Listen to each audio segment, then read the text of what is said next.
This is the adjutant. If you take two people, same intelligence, same work ethic, same discipline, one joins the military, the other stays civilian, who ends up wealthier after 30 years? Most people assume the civilian wins. Why? Higher salaries, there's more perceived freedom. Well, actually, it is more freedom, no deployments. But the real answer surprises almost everyone. Because when you account for pension, health care, tax advantages, benefits, and risk protection, the military path quickly produced millions more in lifetime wealth. Today, we're breaking down the real numbers, the real advantages, and the hidden trade-offs. Military versus civilian wealth after 30 years. Salary versus total compensation. Now, on paper, civilians often earn more. A corporate professional might earn six figures far earlier than most service members. But salary, folks, is not wealth. The military compensation includes things such as tax-free allowances, which is BAH or BAS, health care with minimal out-of-pocket costs. There's education benefits, there's housing support, there's job security, pension eligibility, disability compensation potential, VA benefits. Many of these are invisible in traditional salary comparisons. A captain earning $110,000 a year is equivalent compensation may only show $70,000 in taxable income. That tax difference alone compounds dramatically over decades. And then there's the retirement system. Now here's where the gap begins to widen. A civilian typically relies on your 401k or your IRA, Social Security, or personal savings. A career service member receives guaranteed pension for life, thrift savings plan with matching under BRS. That's the blended retirement system, folks. Social Security eligibility, possible VA disability compensation, retiree health care access. That pension alone is enormous. Now, for a senior enlisted or officer, the lifetime value can exceed $1.5 to $2.5 million, depending on longevity. And unlike a 401k, it does not run out. So you could live to be 1,000 years old like Methuselah, and you're still going to get compensated. Whereas you could be a multimillionaire and have millions of dollars in your savings or 401k and theoretically run out. Now, there's also something known as the healthcare cost. This is one of the biggest wealth destroyers for civilians. Retired military members have access to what is known as TRICARE. Civilians often face high premiums, deductibles, long-term care expenses, Medicare gaps, employer coverage loss before medical eligibility. Healthcare costs in retirement can exceed $300,000 to over $500,000 per couple. Military retirees often pay a fraction of that.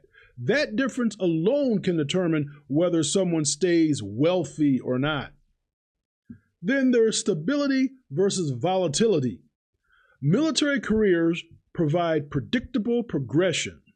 Civilian careers can offer higher upside, but also layoffs, recessions, career resets, and just flat out burnout. A single major job loss in midlife can derail your retirement plans permanently. Military service insulates against many of those risks. You trade flexibility for stability. Then there's education benefits and general wealth. The GI Bill can fund your education, your spouse's education, your children's education if transferred.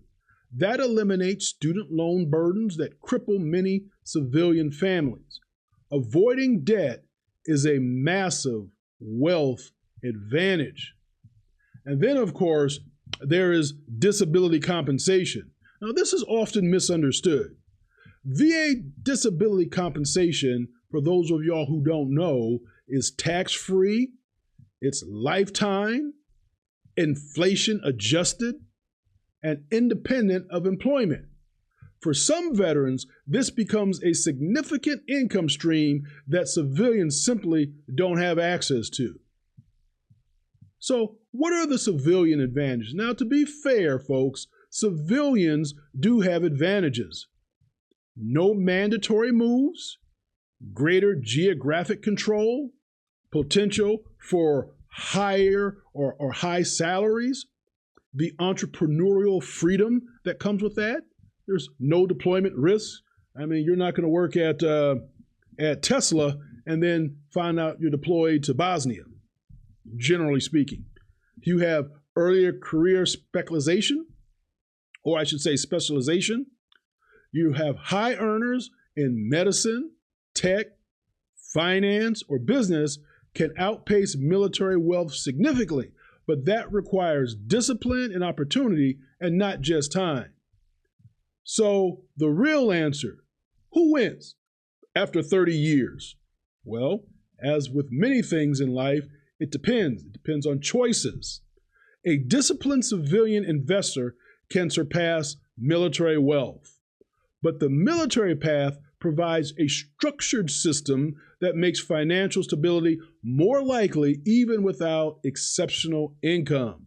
In other words, the military doesn't guarantee riches, but it does reduce the chances of financial failure.